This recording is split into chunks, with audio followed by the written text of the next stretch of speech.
춘천을 호수가 많다고 해서 호반의 도시 이렇게 부릅니다. 전주는 예향의 도시고요. 청주를 교육의 도시다 그렇게 부릅니다. 우리 수원은 여러분 잘 아시다시피 효원의 도시입니다. 효원의 도시라고 하는 것은 효를 가장 중요하게 생각하는 사람들이 살고 있는 도시다, 이제 그런 뜻입니다. 수원이 효의 도시라고 하면서 전해져 내려오는 이야기가 있는데 제가 언제 한번 한 적이 있는 얘기입니다. 들으신 분은 그저 재미없어도 들어주시고, 처음 듣는 분은 그런가 보다 그리고 또 들어주시고 하면 고맙겠습니다.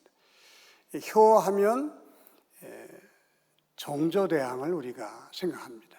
이 정조는 아주 효자였습니다. 그의 아버지 영조의 묘와 아버지 사도세자의 묘를 우리 수원에다 모시고 그 이름을 융 또 건 등이라고 합니다. 1년에 한 2차례 혹은 3차례 임금님 그 바쁜 정무 가운데서도 서울서 수원까지 내려오셔서 말하자면 그 효심을 이렇게 드러내신 분이 이제 정조대왕입니다.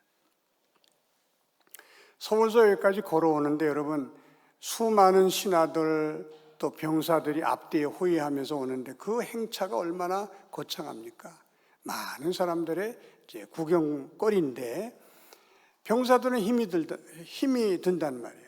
그래서 과천에서 한번 쉬고 안양에서 한번 쉬고 윤건능 가기 전에 마지막으로 쉬는 데가 지지대국입니다. 여기서 멀지 않죠. 한참 언덕을 올라와야 되기 때문에 그 언덕을 옛날에는 헐떡고개라 그렇게 말했다고 합니다. 병사들이 너무 힘들어하니까 여기서 좀 쉬었다 가자. 거기서 이제 쉬는 장소인데 이 수많은 수원 시민들이 수원에 사는 사람들이 임금님 얼굴 보려고 이제 지지대 고개로 몰린 거죠.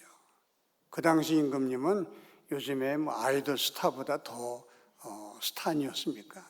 임금님 얼굴 보려고 많은 사람들이 모였는데 이 수원의 어떤 시골 동네 할머니가 임금님 얼굴 한 번만 보고 죽었으면 원이 없겠다. 그런 얘기를 자꾸 하시니까 그 아들이 아주 효자입니다. 어머니 알았습니다. 제가 임금님 얼굴 볼 수 있도록 해드릴게요. 그래가지고 지게에다가 널빤지를 깔고 그 위에다 방석을 얹고 그리고 이제 어머니를 지지대 고개까지 지게로 이렇게 짊어지고 오신 거예요. 근데 어머니가 키가 작으니까 사람은 뭐 그냥 구름같이 모였는데 임금님 얼굴이 보여야죠. 그래서 임금님 얼굴이 안 보이니까 막 애를 태우시니까 효자가 어머니 여기 타세요. 그리고 무등을 태웠습니다. 무등을 태워. 어머니 보이세요? 이제 보인다. 보셨어요? 봤다. 이제 그 정조가 그걸 봤단 말이에요. 정조대왕이 저 사람 좀 오라고 해라.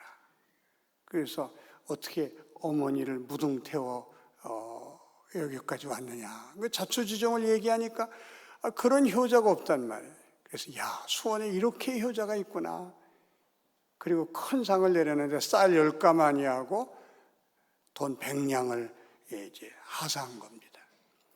이 소문이 수원에 쫙 퍼지니까 수원의 어느 마을에 아주 못된 불효자가 있었는데 자기도 그 돈 받고 싶은 욕심에 어머니 임금님 얼굴 보러 갑시다. 야 싫다야. 보러 가야 돼요.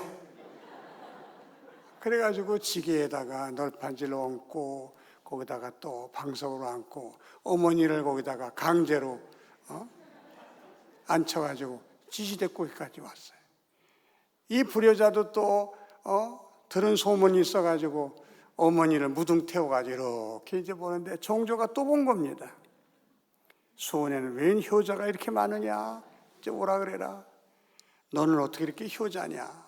그랬더니 동네 사람들이 몰려가지고 임금님 이놈은 불효자 중에 불효자입니다. 어머니를 그냥 밀쳐서 넘어진 적도 있고 어머니를 굶긴 적도 있고 우리가 다 알고 있습니다.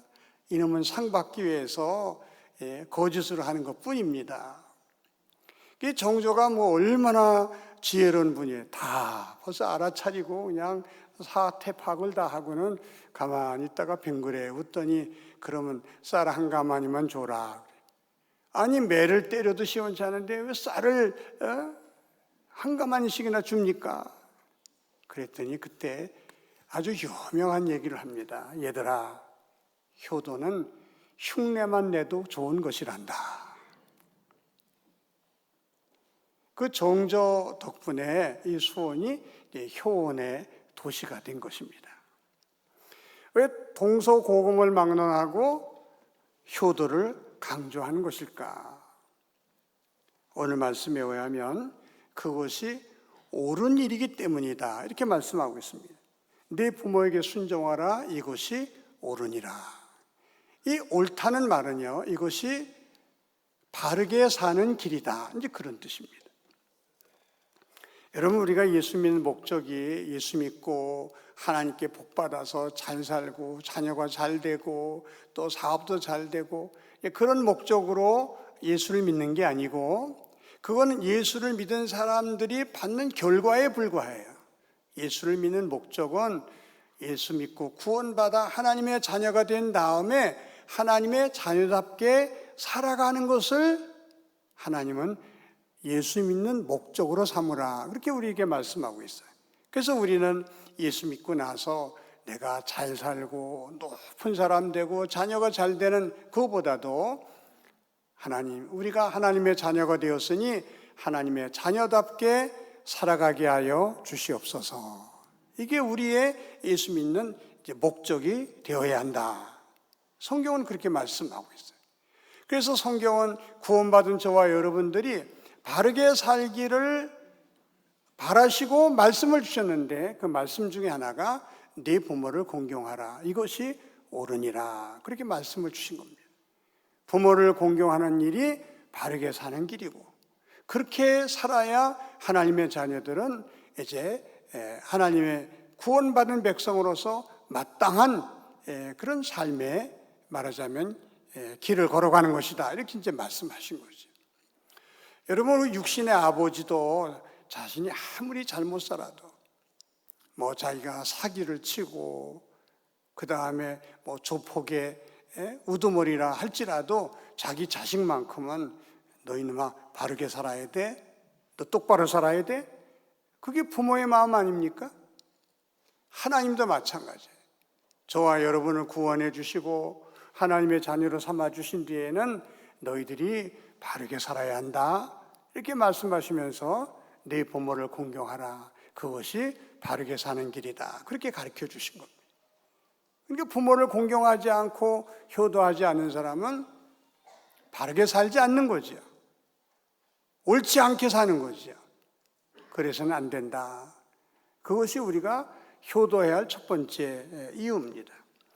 두 번째는 우리가 부모에게 많은 사랑의 빚을 졌고 은혜의 빚을 졌기 때문에 빚 갚는 마음에라도 우리가 부모에게 잘해야 한다. 그렇게 성경은 말씀해 주고 있습니다.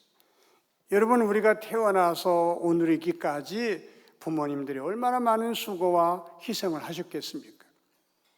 옛날에는요, 일회용 기저귀가 없어요.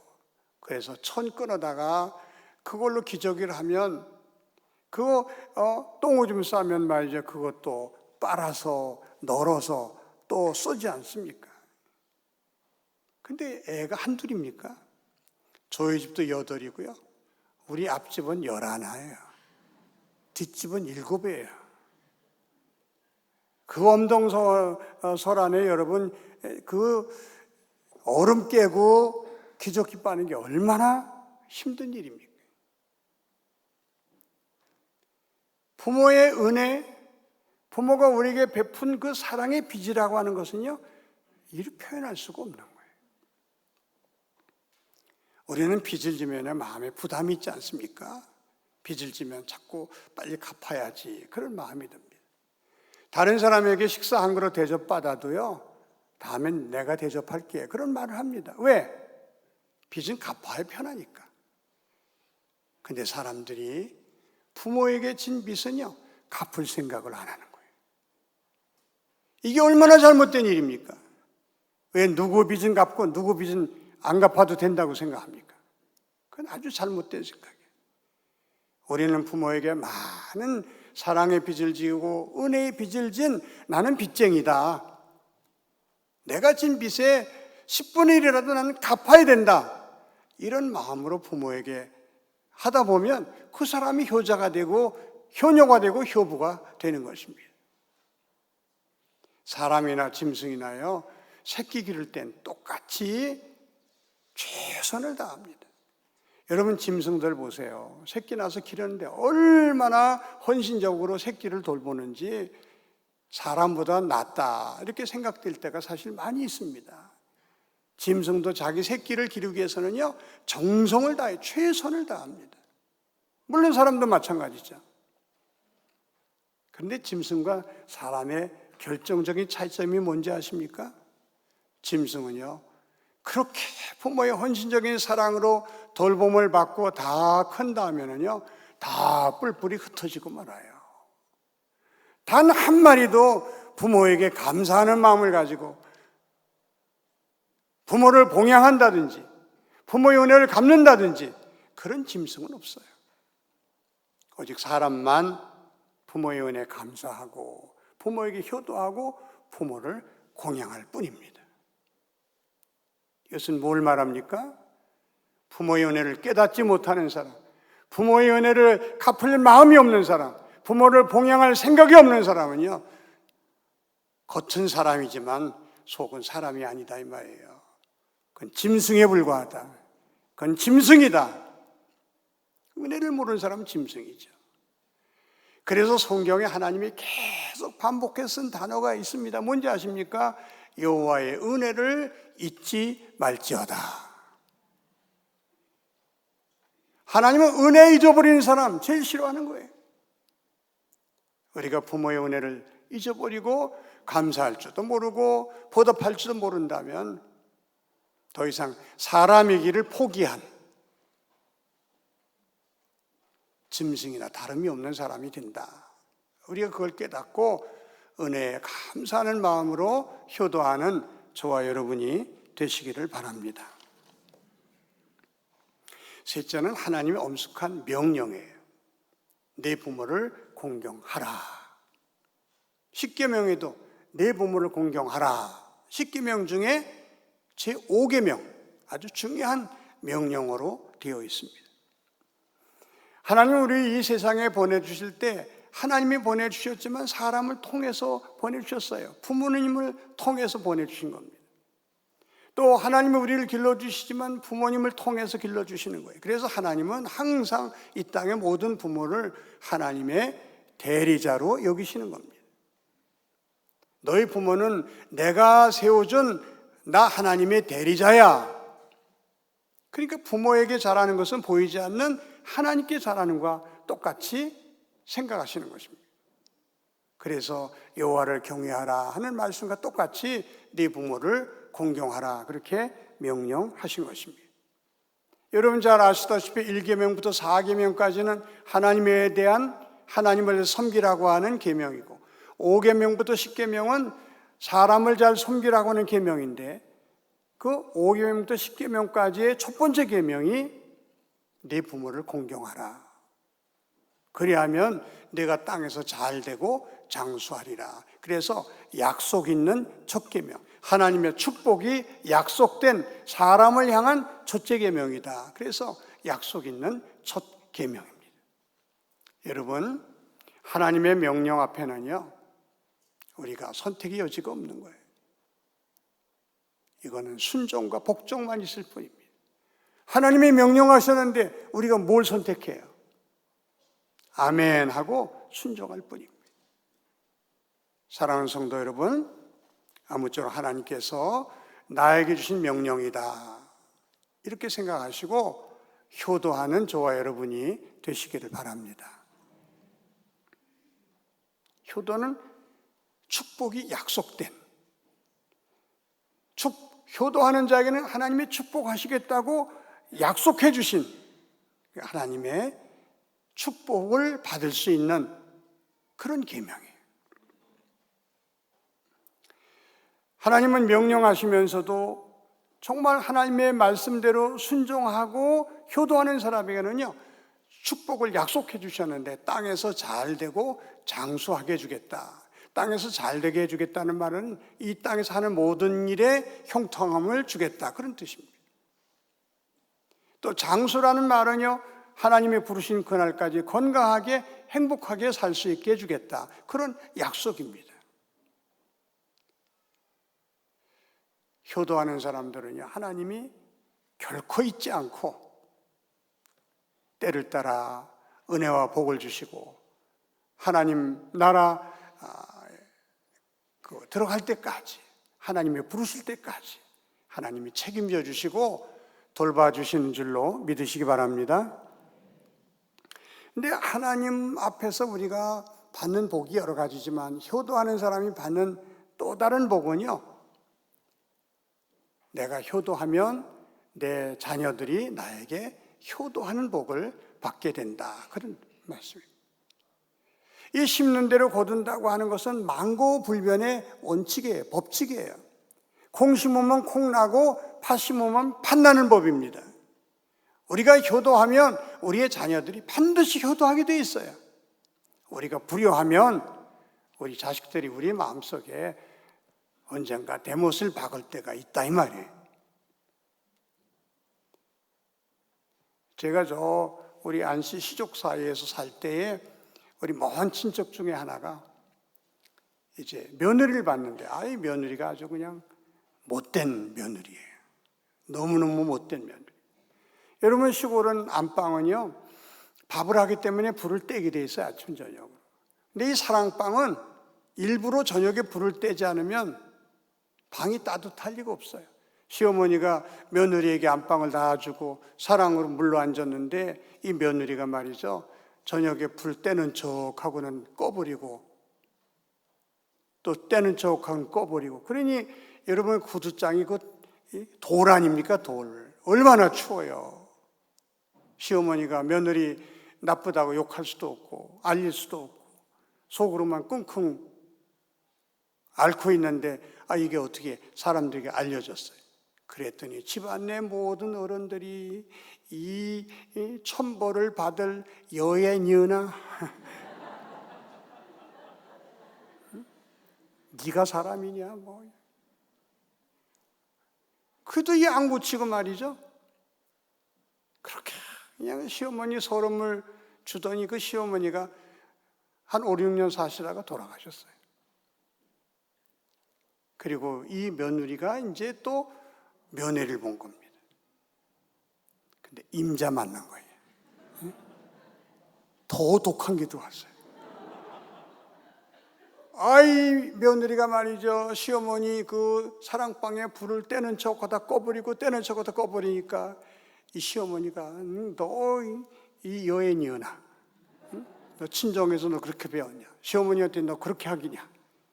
그러니까 이 며느리가 실실 웃으면서 다 어머니에게 배운 거예요.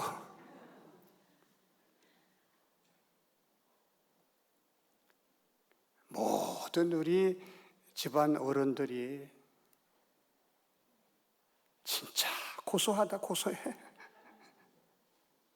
그렇게 못된 짓 하더니 그대로 받는 것만. 사랑하는 성도 여러분, 심은 대로 거두는 줄로 믿으시기 바랍니다. 우리가 부모에게 효도하면, 부모에게 잘하면요, 우리 자식들이 뭘 배우겠어요? 그거 배워서 그대로 우리에게 하는 거예요. 우리가 부모를 서럽게 하고 부모의 눈에 눈물 흘리게 하면 우리 자식들이 우리 가슴에 또 못 박는 거예요. 우리가 복받기 위해서라도, 우리가 효도받기 위해서라도 부모에게 효도할 줄 아는 저와 여러분이 되시기를 바랍니다. 어떻게 해야 효도하는 겁니까? 오늘 첫째로 내 부모를 순종하라, 이것이 옳으니라. 먼저 순종을 말씀하셨어요. 이 순종이란 말은 부모의 권위를 인정할 때에만 내가 실천에 옮길 수 있는 일이에요. 부모님은 하나님이 정해주신 사람들이에요. 우리가 선택한 게 아닙니다. 하나님은 말씀하십니다. 내가 너희 부모를 너희 가정에 세웠다. 너희 부모를 세운 분은 나 하나님이다. 나 여호와다. 부모님께 순종하는 것은 그 부모님을 세운 나 하나님께 순종하는 것이고, 부모님께 불순종하는 것은 부모님을 세운 나 하나님께 불순종하는 것이다. 하나님은 그렇게 말씀하시며 우리에게 부모에게 순종하라, 그렇게 말씀하시는 겁니다. 우리 가운데는 부모님이 원망스러운 사람들도 많이 계셔요. 옛날 우리 특별히 아버지들은요, 왜 그렇게 정신을 못 차리는 사람이 많은지, 자식들이 가슴에 못을 박고 그야말로 자식들 마음속에 그냥 말할 수 없는 상처를 주고 그냥 자기 좋게 살다가 가신 그런 부모들이 그렇게 많아요. 그래서 지금도 아버지 그러면 좋지 않은 기억으로 가득 차 있는 성도들이 많이 있습니다. 어떤 분이 저한테 와서 그래요. 하나님 아버지란 말도 하기 싫어요. 근데 성경은 우리에게 말씀하십니다. 아버지가 너한테 잘해줬기 때문에 순종해라. 그런 말씀 없어요. 그냥 하나님이 세워주신 아버지라는 아버지의 권위를 인정해주고 그냥 순종하면 내가 너를 축복하겠다. 그렇게 약속해 주셔요. 여러분, 대표적인 사람이 이삭입니다. 이삭이 모리아 산에 가서 아버지가 하나님이 너를 죽여서 제물로 바치라고 하신다. 여러분, 이게 멀쩡한 사람들이 이해할 수 있는 얘기입니까? 그때 성경학자들에 의하면 이삭의 나이가 16에서 17이라는 거예요. 여러분, 서양 애들로서는요, 제일 힘이 좋을 때예요. 아버지는요, 117, 바람만 불어도 넘어갈 사람이에요. 이삭이 순종하지 않았다면 여호와의 일의 축복은 없는 겁니다. 이삭은 이해가 가지 않았지만, 받아들일 수 없는 말이었지만 하나님이 세워주신 아버지였기에 아버지의 권위를 인정해서 아버지 뜻대로 하겠습니다. 그리고 바위에 누웠습니다. 그 이삭의 순종을 하나님이 보신 거예요. 저는 그때 하나님이 그걸 착 찍어서 걸어두셨다고 생각해요. 왜? 이삭 생애 내내 하나님의 축복 속에 살았으니까. 이삭이 그때 그 다음에 농사 지을 때 100배의 소출을 얻었다. 이삭이 거부가 됐다. 성경은 그렇게 말씀하고 있어요. 그 말은 요즘으로 말하면 재벌이 됐다는 거예요. 말도 되지 않은 말에 순종했더니 하나님 이삭을 크게 축복해 주셨다. 여러분, 아버지, 어머니의 권위를 인정하고 일단 순종하고 보는 저와 여러분이 되시기를 바랍니다. 아버지의 세대, 어머니의 세대와 우리 세대는 달라요. 우리 어머니, 아버지는요, 학교 문턱에도 못 가신 분들이에요. 우리보다 판단력이 약할 수도 있어요. 때로는 말도 안 되는 말씀을 하실 때도 있어요. 때로는 속에 없는 말을 하실 때도 있어요. 그래도 일단 순종하고 보면 그 사람을 하나님이 축복하시는 줄로 믿으시기 바랍니다. 미국 교과서에 나오는 얘기예요. 어떤 젊은이가 선원이 되고 싶어서 선원학교에 이제 입학을 해서 여러 가지를 배우고 또 몸도 튼튼히 해서 이제 선박회사에 취직을 했습니다. 내일 모레면 배를 타고 나가는데 어머니에게 마지막 인사를 합니다. 어머니, 이제 제가 나가면 6개월 후에 돌아옵니다. 어머니 그동안 건강하게 잘 계세요. 어머니가 아들을 붙들고 엉엉 웁니다. 아들아, 나는 네가 배 타는 사람이 되지 않았으면 좋겠다. 나는 네가 바다에 나가서 죽거나 다치는 걸 원치 않는다. 아들아, 선언을 포기할 수 없겠니? 그러면서 엉엉 우는 거예요. 이 아들이 몇 년을 준비했는데 어머니 우는 모습을 보고 어머니를 꽉 끌어안고는 귀에다 대고 말씀드려요. 어머니의 뜻대로 할게요. 그리고 실었던 짐을 다 내려서 자기 방에 들여놨습니다.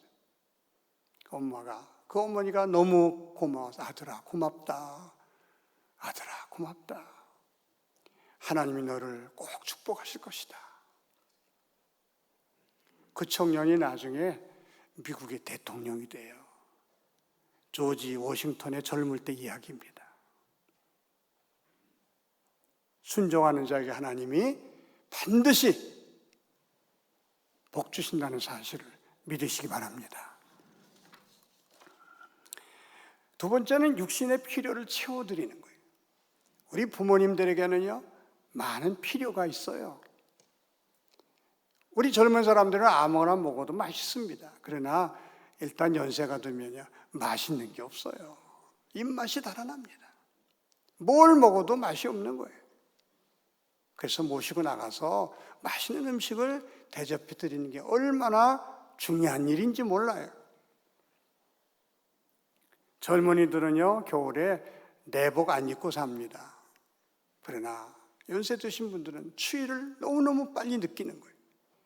그래, 가볍고 따뜻한 옷이 필요한데 가볍고 따뜻한 옷이 좀 값이 나갑니다. 우리 자식들이 그걸 생각해야 돼요. 우리는 아무 옷이나 입어도 괜찮지만 우리 부모님께는 최고급 옷을 선물해야 된다. 이걸 우리가 잊으면 안 되는 거예요. 이불도 마찬가지입니다. 젊은 사람들 둘이 누우면 따뜻하잖아요. 어르신들은 아무리 따뜻하게 하려고 해도 추워요.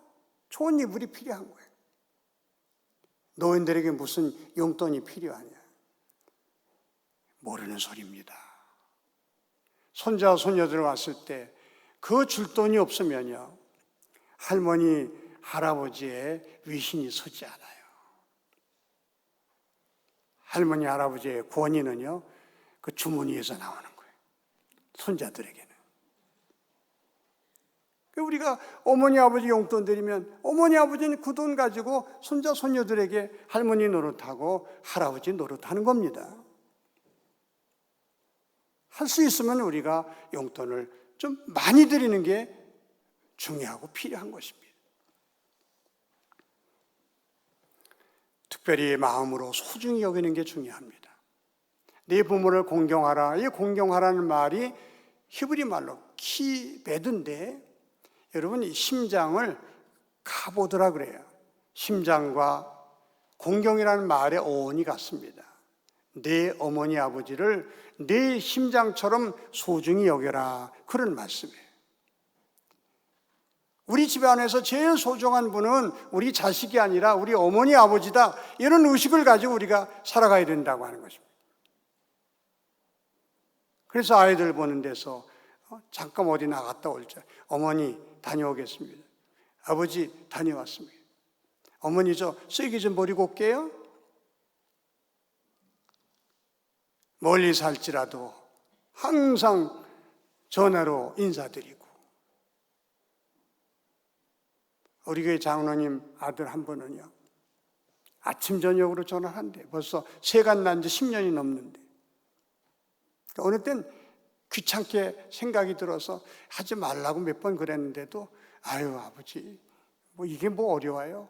그러면서 문 안 드린다는 거예요. 여러분 얼마나 귀한 효자입니까? 어머니 아버지를 아주 소중하게 여기는 마음, 그런 마음을 부모는 금방 알아채는 거예요. 참 저런 아이가 있어서 나는 행복하다. 그리고 행복감을 느끼게 되는 것입니다. 마지막으로는 그 어머니 아버지를 주께로 인도하는 자녀가 돼야 돼요. 60평생은요 잠깐입니다. 아무리 호화롭게 살았다 할지라도 금방 지나는 게 인생이에요. 영원한 하나님의 나라로 인도하지 못하면 효도했다고 볼 수가 없는 것입니다.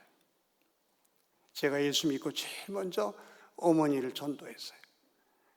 어머니 손을 만져보니까요 이게 갈퀴 같아요. 시골 부자, 시골 부자 일부자예요.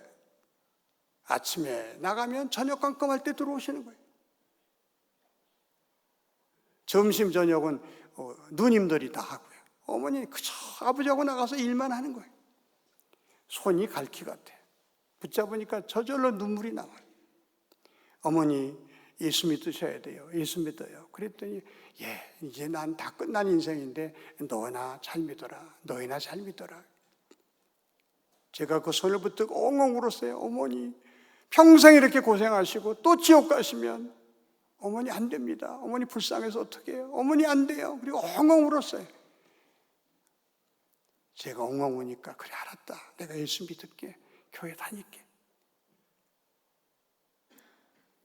저희 어머니가 예수 잘 믿으시고 천국 가셨어요.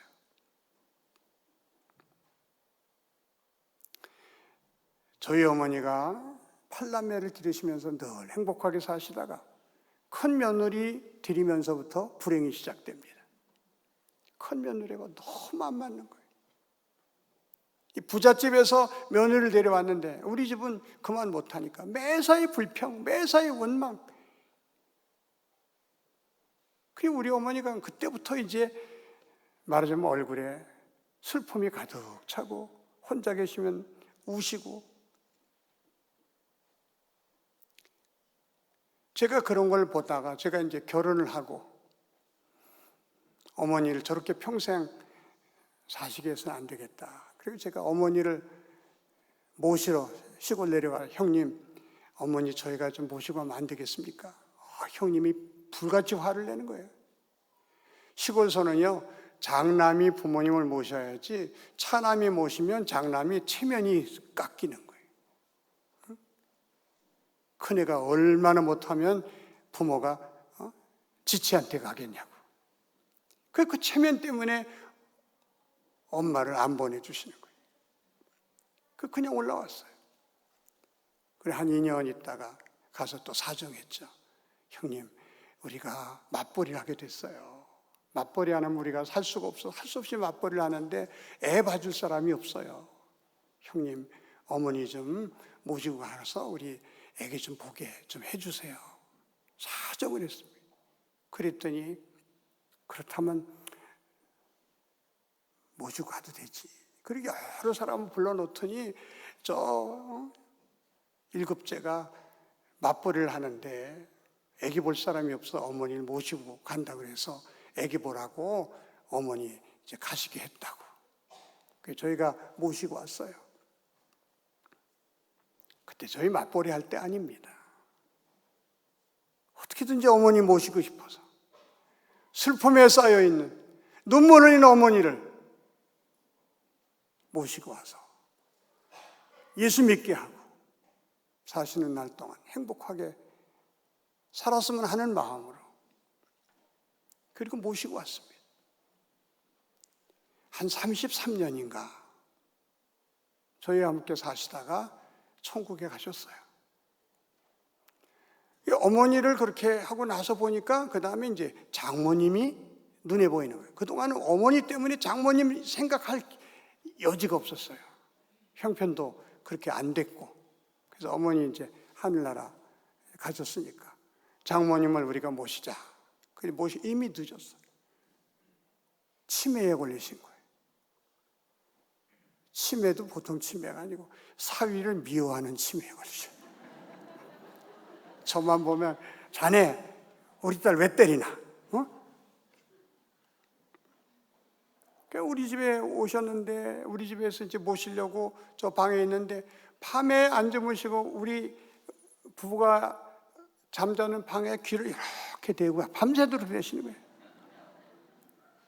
내가 딸 때리나 안 때리나. 우리 집사람이 우리 어머니 못 모신다.